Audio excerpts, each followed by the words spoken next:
ya sehubungan dengan surat usulan ya atau saran-saran dari Forum Purnawirawan TNI ya, yang isinya 8 poin ya, 8 butir itu ya. Nah, saya tentu akan menyampaikan apa yang tadi ya telah dibicarakan dengan Presiden dan akan saya sampaikan kepada saudara-saudara sekalian ya.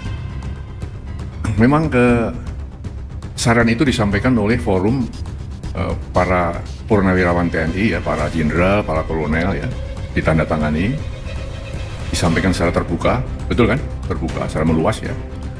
Nah, di sini tentunya Presiden memang menghormati dan memahami ya pikiran-pikiran itu. Karena kita tahu beliau dan para purnawirawan satu alma mater ya, satu perjuangan, satu pengabdian, dan tentu punya sikap moral yang sama ya dengan jiwa Sabta Marga ya dan sumpah prajurit itu. Oleh karena itu beliau memahami itu.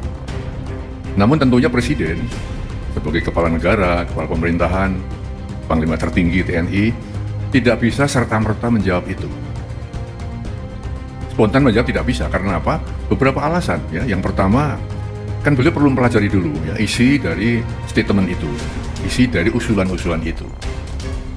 Dipelajari satu persatu karena itu masalah-masalah yang tidak ringan ya, masalah yang sangat fundamental ya. Lalu beliau juga kita lihat bahwa Presiden walaupun sebagai kepala negara, kepala pemerintahan ya, juga Panglima tertinggi TNI, istilahnya ya, mempunyai kekuasaan yang tidak tak terbatas ya. Artinya kekuasaan beliau, kewenangan dia terbatas juga ya. Dalam negara yang kita menganut res politika, ada pemisahan antara ya, eksekutif, legislatif, dan yudikatif. Tidak bisa saling mencampuri di situ. Maka usulan-usulan yang ya bukan bidangnya Presiden, bukan domain Presiden, tentu ya Presiden tidak akan ya menjawab atau merespon itu. Nah, lalu yang ketiga, kebijakan Presiden atau keputusan Presiden atau arahan Presiden ya tidak semata-mata ya muncul dari satu sumber. Ya.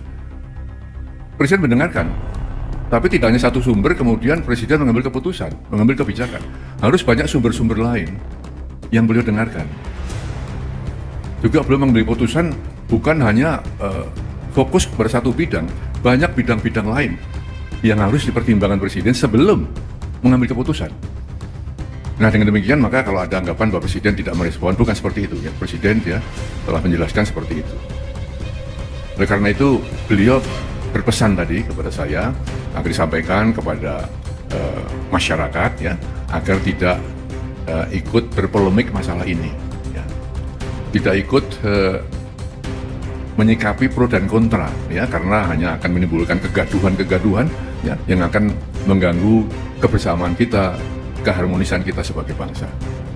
Nah, itulah ya kira-kira yang bisa saya sampaikan ya, sehingga dengan demikian maka kita mengharapkan bahwa saatnya nanti ya tentu ada penjelasan-penjelasan resmi ya yang bisa mendinginkan suasana. Kita sedang menghadapi ya banyak masalah ya, tentunya yang kita harapkan adalah satu ketentraman di masyarakat, keharmonisan, kebersamaan untuk menghadapi hal-hal yang benar-benar dihadapi negeri ini.